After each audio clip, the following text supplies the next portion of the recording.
ಮಂಗಳೂರಲ್ಲಿ ಫಿಶರೀಸ್ಗಾಗಿ ವಿಶೇಷವಾದ ಒತ್ತನ್ನು ಕೊಡಬೇಕು ಅಂತೇಳಿ ಒಂದು ಕರಾವಳಿಯಲ್ಲಿ ಇಷ್ಟು ಹೊತ್ತು ಇಲ್ಲದಂಥ 6.25 ಕೋಟಿ ರೂಪಾಯಿ ಒಂದು ಫ್ಲೋಟಿಂಗ್ ಜಟ್ಟಿಗೆ ಅನುಮೋದನೆ ಮಾಡಿದ್ದೇವೆ.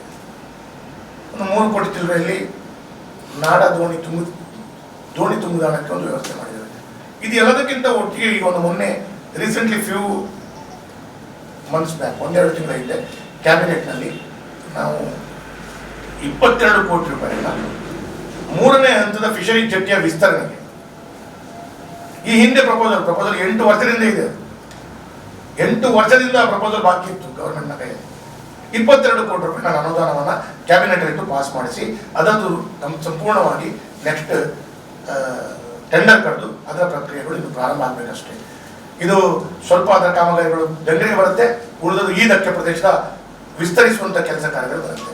ಇದು ಒಂದು. ಎರಡನೇದು 1980ರಿಂದ ಮಹಾನಗರ ಪಾಲಿಕೆ 83ರಿಂದ ಆದರೂ ಕೂಡ ಮಂಗಳೂರು ನಗರದ ಎಲ್ಲ ಕಸವನ್ನು ನಾವು ಪಚ್ಚನಾಡಿಗೆ ಹಾಕ್ತಾ ಇದ್ದೇವೆ.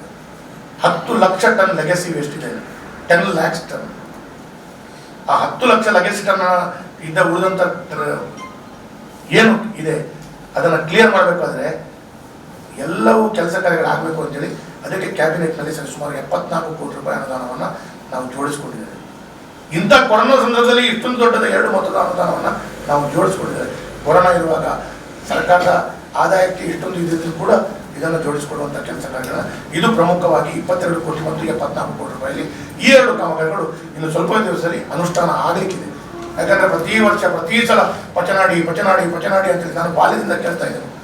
ಅದಕ್ಕೆ ಸಂಪೂರ್ಣವಾಗಿ ನನ್ನ ಅವಧಿಯಲ್ಲಿ ನಾನಿರ್ಬೋದು, ನಳಿನ್ ಕುಮಾರ್ ಇರ್ಬೋದು, ಬರಶೆಟ್ಟಿ, ನಮ್ಮ 3 ಜನರು ಈ ನೇತೃತ್ವದಲ್ಲಿ ಆಗಬೇಕು ಅಂತ ಹೇಳೋ ಕಾರಣ ಇದಕ್ಕೆ ರೂಪುರೇಖೆಯನ್ನು ಹಾಕಿದ್ದೇವೆ. ಇದಕ್ಕೆ ಮುಂದಿನ ದಿನದಲ್ಲಿ ಯಶಸ್ವಿಯಾಗಿ ಜೋಡಿಸಿಕೊಳ್ಳುವಂಥ ಕೆಲಸ ಕಾರ್ಯಗಳನ್ನು ಮಾಡ್ತೀವಿ.